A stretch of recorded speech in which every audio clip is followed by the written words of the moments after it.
นี่ก็คือปลาใหม่ธรรมศาสตร์เด้อพี่น้องเด้อมาสวยงามเด้อกำลังไปอยู่โรงเรียนอยู่นี่งามมาจากแถวเขตบ้านนอก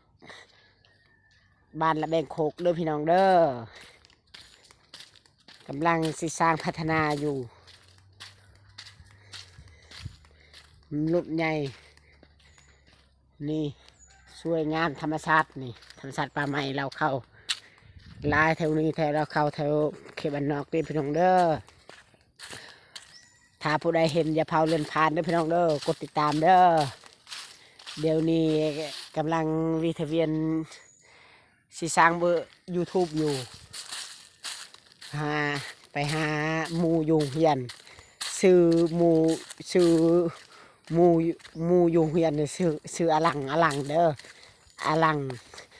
มาจากทีมงานระเบงโคกโมเมนต์คนธรรมดาเด้อมาจากเวียงพุ่นแหละมาจากแต่เวียงพุ่นแหละกำลังสร้างอยู่นี่โรงเรียนบ้านระเบงโคกนี่ลักทุ่งก็มีเด้อพี่น้องเด้อธรรมดาเด้อไปหาอาลังอยู่โรงเรียนเด้อเรากำลังเล่นเกมอยู่ถ้าผู้ใดเห็นคลิปนี้กดติดตามอย่าพาเลื่อนผ่านเด้อพี่น้องเด้อ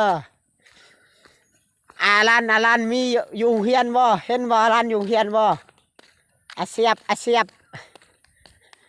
ก็เห็นอยู่เฮียนกำลังเฮ็ดคลิปอยู่นี่เดินหงเฮียนนี่ก็งามอยู่ป่าไม้ธรรมชาติสวยงามกำลังสิสร้างพัฒนามาจากระเบนโคกเห็นว่าลันอยู่นี่เว้ยกำลังสร้าง YouTube อยู่โอ้โหสุดหล่อกดติดตามเด้อพี่น้องเด้อโอ้โหไก่มืดเลยแบบนี้นี่ให้มือเด้อพี่น้องเอ้ยมืดเด้อพี่น้องเอ้ย